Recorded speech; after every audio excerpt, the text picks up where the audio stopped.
Et vous jure, cette vidéo contiendra du spoil sur la série Obi-Wan Kenobi. Voilà.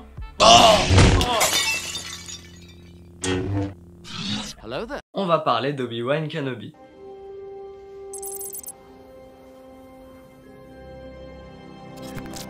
Bien que ce projet a été l'un, si ce n'est le plus attendu de Star Wars depuis longtemps, les avis pour la plupart sont plutôt mitigés, voire pas convaincus. Dans une œuvre aussi incroyable ou mauvaise soit-elle, il y a forcément du positif et du négatif. Je vais donc aujourd'hui vous donner mon avis sur cette série en utilisant un axe précis de 5 points négatifs et 5 points positifs. On va commencer par les points négatifs, comme ça on termine en beauté.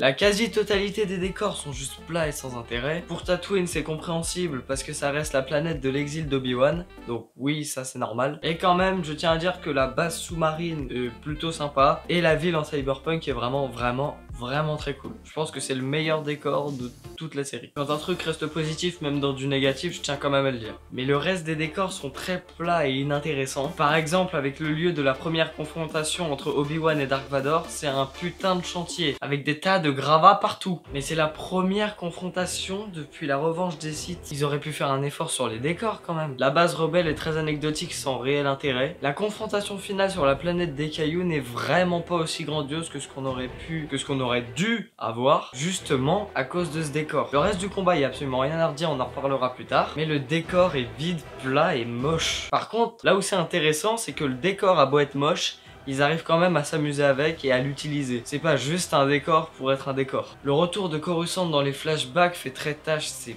vraiment pas bien fait quoi. Et du coup, même sort pour les plans larges sur Alderaan. Ouais, les décors c'est pas leur point fort, ça c'est sûr. Oh non mais excuse-moi, mais tu te permets de juger alors que t'as tourné ton épisode de Star Wars Alone dans la forêt de la campagne la plus proche. Oui, bah au moins les décors sont vrais. Ouais, vraiment pourris surtout, ouais. Ouais. Allez, laisse-moi dormir maintenant. On dit souvent que le ridicule ne tue pas, et bah pas pour cette série. C'est peut-être un mot un peu fort, mais le nombre de choses bêtes qui en deviennent ridicules, c'est aberrant. On pourrait commencer par exemple par la course-poursuite entre Leia et les kidnappeurs dans la forêt. Ça commence fort. Également sur une certaine flemme d'Obi-Wan de contourner une putain de barrière. C'est plein de petites choses comme ça qui rendent ridicule une bonne partie de la série parce que justement c'est bourré de ça. Je peux également donner comme exemple aussi l'arrivée des deux vaisseaux à la base des Inquisiteurs. Alors oui, faut croire qu'une grande base cachée au milieu d'une planète d'eau, il n'y a aucun scanner, aucun détecteur de quoi que ce soit et aucun bouclier. Et la bonne cachette de Leia sous la veste d'Obi-Wan. Je pense que celle-là c'était vraiment la pire. Également quelque chose que je trouve un peu bête, je le classe dans la catégorie des ridicules parce que techniquement ça l'est, c'est la pseudo-mort de Reva. Elle a survécu 2 fois face à la même personne de la même façon. Déjà depuis quand on vérifie pas si une personne est morte? Déjà. Et ensuite, Dark Vador ne laisserait jamais quelqu'un en vie comme ça. En tout cas pas sans le faire exprès. Il l'a fait, c'est qu'il l'a fait exprès, sauf que bah on n'en sait rien même jusqu'à la fin de la série. Bon bref, je pense que vous avez compris là où je veux en venir. T'as pas vérifié non plus quand tu m'as tué, salopio.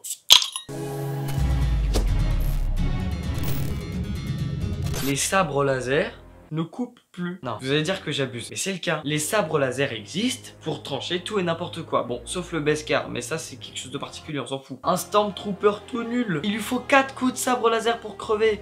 4. Pourtant un coup dans le casque de Vador ça lui trouve le casque. Bah oui, parce que c'est un sabre laser, c'est normal. Alors bon, je sais bien que c'est Disney et qu'ils peuvent pas montrer une personne se faire couper en deux, mais...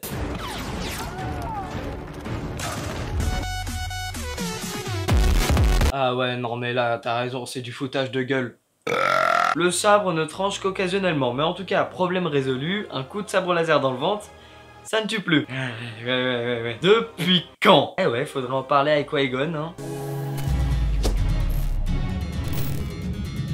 Cet épisode est un concentré de tout ce qui ne va pas dans la série. Dire qu'il est un raté total est complètement vrai. Les légers moments de suspense sont immédiatement désamorcés la minute d'après. Il n'y a aucun danger, jamais. Aussi, excusez-moi, il y a un rebelle qui est mort. Et on en a rien à foutre. On n'avait aucune attache envers lui. Qu'est-ce que vous voulez nous faire croire que c'est grave? Non. L'intrigue et les enjeux de cet épisode sont juste nuls. Également, petit truc, bon, c'est Ça pour le coup c'est un détail hein, mais je pensais que les Stormtroopers ils pouvaient respirer dans l'espace. Bon, en tout cas s'ils peuvent respirer dans l'espace, ils peuvent pas respirer dans l'eau. C'est assez con quand même, non? Et là je n'ai fait qu'un petit résumé. Reva devait être la méchante principale de la série et les inquisiteurs un petit peu secondaires. En plus du fait que Reva soit extrêmement secondaire, les inquisiteurs sont même pas tertiaires, ils sont anecdotiques. Dark Vador vole immédiatement le rôle de méchant principal à Reva. Bon ça c'est pas vraiment une mauvaise chose du coup, mais le développement de l'inquisitrice c'est vraiment très bancal et difficile à cerner, surtout parce que même les scénaristes ne savaient pas quoi faire d'elle et ça se voit. Sa rédemption était vue depuis le début, mais elle a quand même réussi à arriver comme un cheveu sur la soupe, sans développement concret. C'est dommage parce que s'il l'aurait voulu, ça aurait pu être un super personnage. Et bon, j'ai même pas envie de parler de son moment à la fin face à Luke parce que ça aussi j'ai trouvé ça ridicule. En plus de ça, il cassait le rythme du combat entre Vador et Obi-Wan et ça n'a servi absolument à rien. Du tout. Par contre, je tiens quand même à souligner que le combat Reva Vador, bien qu'il ait été plié en 2 minutes, était vraiment super cool et montrait la vraie supériorité de Vador. Bon, vous inquiétez pas, j'ai fini de cracher mon venin sur le film. Maintenant, on va passer au point positif. C'est parti.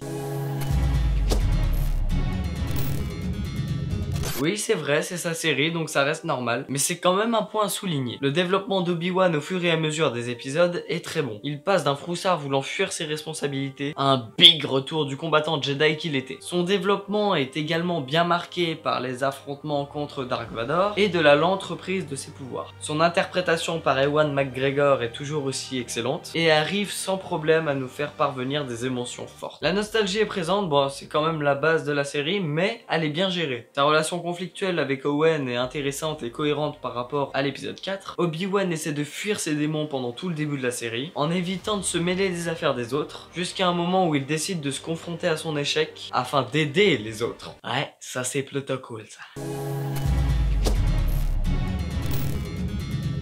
Rapide passage sur Leia, qui beaucoup ont trouvé insupportable, à la différence de moi qui ai beaucoup apprécié le personnage et ce qu'il a apporté à Obi-Wan tout le long de la série. C'est bien pensé d'avoir utilisé Leia comme prétexte à Obi-Wan pour quitter la planète, pour quitter du coup la surveillance de Luke, et pour bouger son gros cul de Tatooine. En plus, la petite qui l'interprète joue très bien et est très attachante, donc ça marche bien. Voilà pourquoi je la mets dans les points positifs. Elle a aussi pas mal de petites scènes qui sont cool, comme la scène de dialogue avec Obi-Wan sur le sort de camion de transport. Insupportable, je supporte pas les mieux.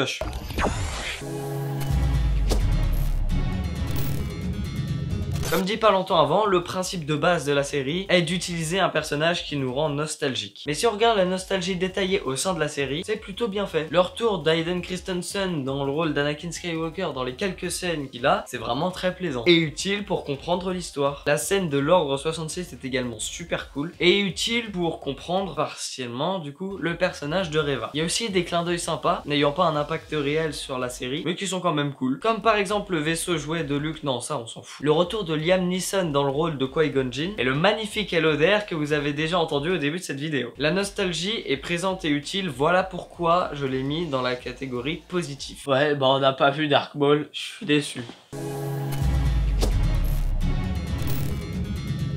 Tous les combats au sabre laser sont impressionnants et importants. Vador contre Reva montrant la supériorité écrasante du Seigneur Sith. La première confrontation d'Obi-Wan et Dark Vador, pour le coup n'étant pas très impressionnant, mais qui montre la faiblesse de l'ancien Jedi et qui laisse une chance à son ancien apprenti de se venger de ce qu'il lui a fait dans le passé. Mais l'important de ce combat du coup c'est la symbolique, les retrouvailles et la vengeance enflammée de Dark Vador. Ça c'était très bien joué. L'entraînement dans le passé entre Anakin et Obi-Wan aussi était super. Ça appuie le côté nostalgique et également le côté agressif de Vador. Ça fait un beau parallèle. Ouais, c'est vrai qu'Hayden Christensen a pris un sacré coup de vieux. Ils ont pas dû faire grand chose pour le rajeunir. Enfin, comment parler des combats sans parler du combat final? Bah justement...